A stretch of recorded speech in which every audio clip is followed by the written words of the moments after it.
drinking a German beer with a Cuban cigar in the middle of Paris with a Dominican bar. Great head on her shoulder, she probably studied abroad. She transferred to Harvard from King's College. My name is Eduardo Tomas Calvo, but people know me as Tomas, and I'm a Guam basketball player. I first picked up the sport in the 6th grade when I decided I wanted to play for my school and eventually make a name for myself on the court. Guam is one of the most unique places in the world. We are American, but we are a part of the Asia-Pacific region surrounded by miles of ocean before you reach any major city where basketball is played by millions of people at high levels. Our basketball history and culture runs deep and strong. There is a basketball court in every village on the island. Leagues for every age and demographic from 5 years old to 75. Leagues for certain nationalities, leagues for businesses, and leagues that feature Guam's elite players that also represent Guam against the world on the national team. The national team of Guam has been the highest and most prestigious level of basketball on the island. Many gauge the health of the sport on island based on the success or failure of the Guam national team and its players. Playing on the national team is my goal someday, but right now I'm a student of the game, working to get to the next level along with most of my peers. This is a story about where Guam basketball came from and where it is going. Because sometimes you need to look back and learn as you move forward to create a new history. What made basketball such a popular sport in the early years? Well, the government developed courts all over the island in order to encourage healthy activities and keep kids off the streets of Guam. The courts were surrounded by fencing and were paved in solid concrete.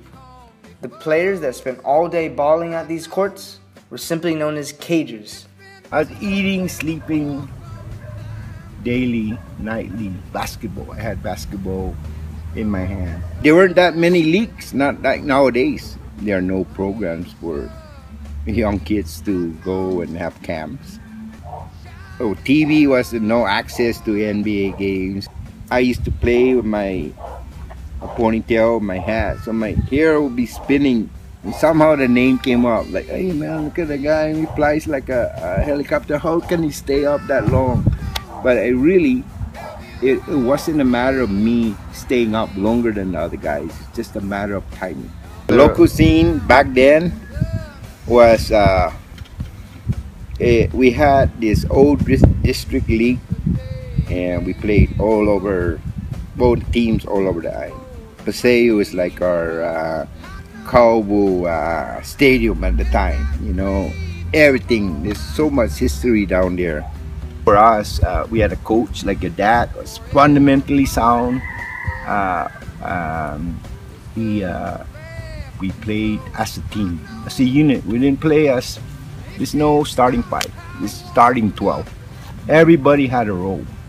Everybody had a role. More importantly, for me then, I was proud of our people. One, I was proud of our players. I was proud for myself.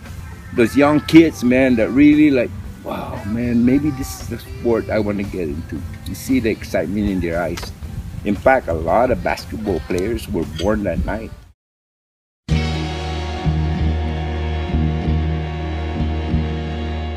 As basketball continued to thrive in local leagues all over the island, players battled for recognition and exposure in hopes of playing off-island in college, but few were able to get the opportunity. You know, the growth of it is what it almost amazes me. You know, we would play on the Agania Heights outdoor court. There were good pickup games down there where there would be national team players. I mean, going back to my era was Joey Gokwe, Sid Guzman was still playing then, Mike Swaney, who was on the '99 team. Well, the obstacles before, as far as getting kids off island, a lot of them didn't want to go off island. You didn't have a lot of coaches that were pushing them towards that area. They didn't think they were good enough. I always thought that we had the best guards that could play with anybody. Because, you know, coming from stateside, I've seen guards, and I know our guards can play with the best of them.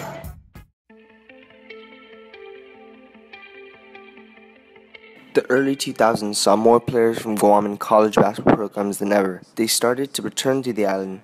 Local leagues became more competitive, and the national team showed some real potential. But lack of size and some bad luck kept Team Guam off the top podium in 2003, 2007, and 2011, when the men's team finished second each time at the Pacific Games. In 2012, my dad was recruited as head coach of the men's national team. and I witnessed them train and compete over the next couple of years on and off Guam. In 2013, Guam beat Hong Kong, who is ranked 69 in the world, in a tournament in China. Then later that year, finished with the bronze at the FIBA Oceania Championships, with close losses to Australia and New Zealand. In 2014, the men continued a historic streak at the Micronesian Games where we never lost a single game, and both men and women brought gold medals home once again. This was all great, but the Guam basketball community wanted Pacific Games gold, and in 2015, the men's team would finally get another shot at establishing Guam as the best basketball team in the Pacific. I think determination, hard work, and just never giving up, and always believing that we were going to accomplish that goal actually brought us to that point of actually winning the gold medal and making history again.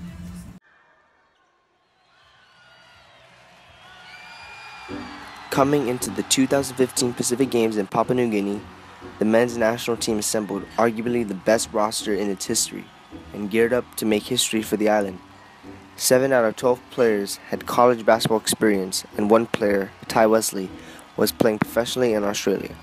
The team swept to the Pacific Games and finally secured the championship of the Pacific and number 3 ranking in FIBA Oceania behind Australia and New Zealand.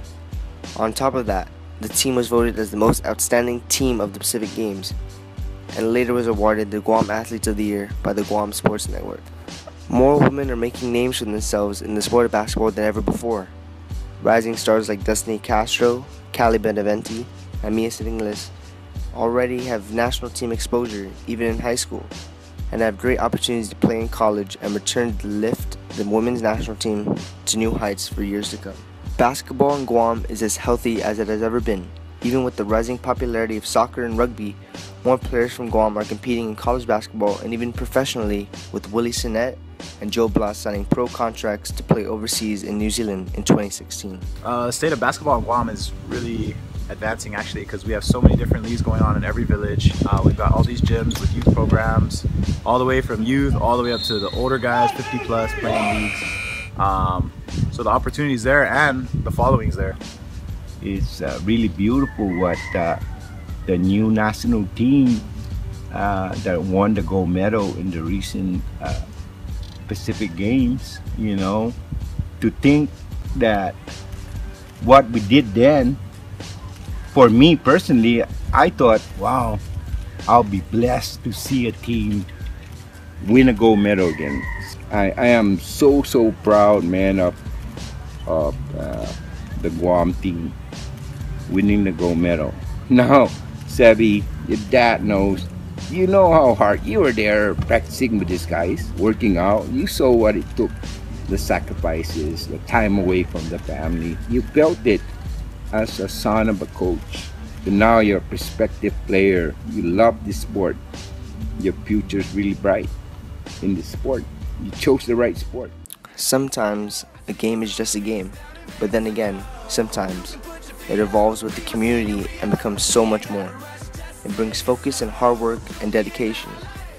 It brings neighbors together and drives rivalry that stimulates excellence. It creates dreams and inspires the future. In Guam, the game basketball has evolved with the island and has created so many memories over the years that will never be forgotten.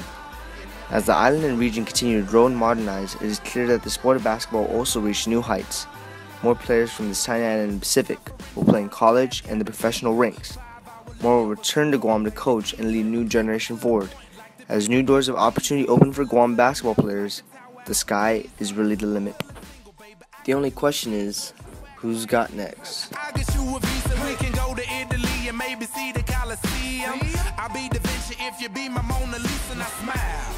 So pack your bags real good, baby, cause you'll be gone for a while.